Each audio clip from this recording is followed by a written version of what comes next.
I wish I could say I'm honored and Tom's the best man, but the fact of the matter is that right up until a few moments before the wedding, Tom didn't actually have the best man. And that's because the groomsmen and I were in the back room playing rock, paper, scissors to see who would actually have to stand next to this guy. Obviously, I lost. So, as most of you know, a lot of us here are involved in law enforcement, and in law enforcement, you have to be a man or a woman of your word. So when I first started writing this speech, I told Tom, hey look, I'm not going to get up there and embarrass you. I'm not going to say a bunch of bad things about you. I'm not going to bring up the fact that he says I love you more to me than he does to Heather, or how he plays Bad Boys by Inner Circle where he's responding to a hot call. But I mean, that's what he does. So that's not what I came here to do, Tom, but unfortunately for you, the groomsmen did, so. I'll definitely start this one. We all knew this, but I just discovered it today. And a lot of us discovered it too after the wedding. And the simple fact that Tom's mom is way cooler than Tom. To Tom's mom. And Tom's mom.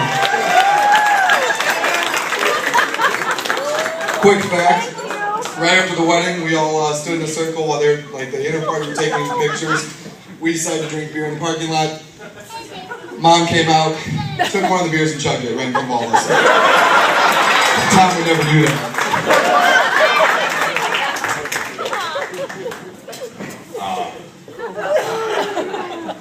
Someone stated my cousin. It didn't work out.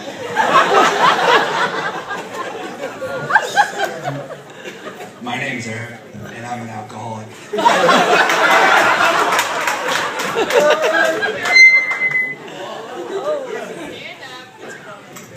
My name's Mike, and I'm really glad Tom found me on Craigslist.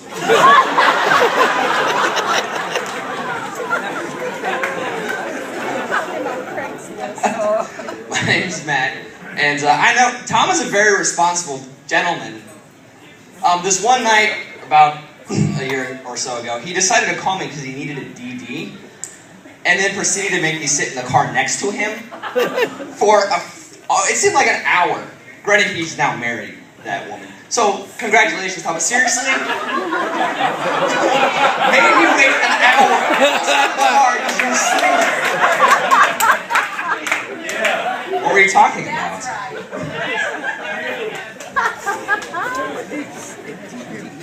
My name's Eric, and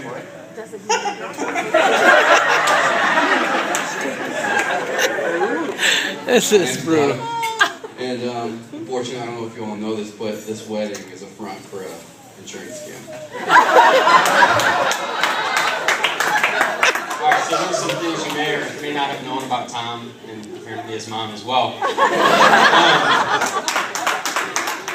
I mean, here we have Heather and Tom, a probation officer, and a cop. And I think that really says something, and what that is it's really going to suck for any kids if they ever decide to have but Heather, you look absolutely stunning tonight. Tom's a lucky girl to have found you. So, I'm sorry. Really lucky to have found a girl like you. When Tom met Heather, I've never seen him so excited since the first time he turned on the lights and siren in the squad out at the state park. And to be honest, I was kind of concerned that he may never turn anything on ever again, but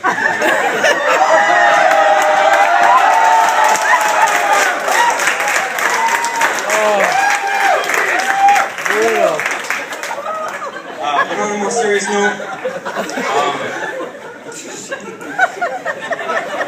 Serious note, really? Let's see.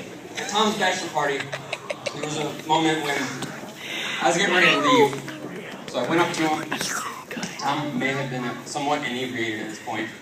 And I said, hey buddy, I'm going to go ahead and take off. So he puts his arm around me, and I'll never forget this, and he pulls me in close and looks me dead in the eye as best as he can. And as we're swaying there, he says, I love you like the brother I never had. And I thought, wow. And it was right then at at that moment that I knew for sure Tom had had one too many wine coolers. It's almost over.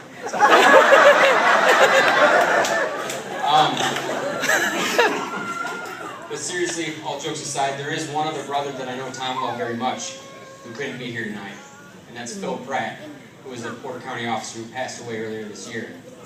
And Phil would have been sitting at his own reception and during what I'm sure would have been an embarrassing best man speech as well.